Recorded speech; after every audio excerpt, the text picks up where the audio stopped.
আজকে আমরা class 8-এর second সামেটিভের অন্তর্গত একটি অধ্যায় তাপ এবং তার কয়েকটি প্রশ্ন নিয়ে আলোচনা করব।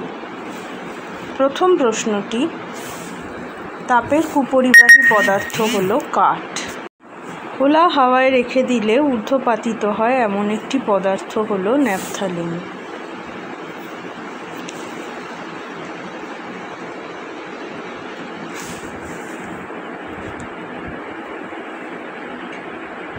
পরের প্রশ্ন, সূর্য থেকে পৃথিবীতে তাপ আসে বিকিরণ পদ্ধতিতে। হিমমিশ্র হলো বরফ ও লবণের মিশ্রণ। চাপ বাড়ালে তরলে স্ফুটনাঙ্ক বৃদ্ধি পায়। এসআই পদ্ধতিতে তাপ পরিমাপের একক হলো জুল। লীন তাপ হলো সেই তাপ যা গ্রহণ বা বর্জন করলে বস্তুর উষ্ণতার কোনো পরিবর্তন হয় না, কিন্তু অবস্থার পরিবর্তন হয়।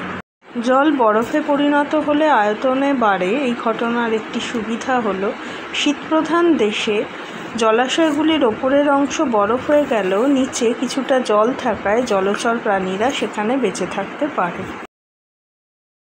এবং অসুবিধা হলো এর ফলে শীতপ্রধান দেশে জলের পাইপগুলো ফেটে যেতে পারে।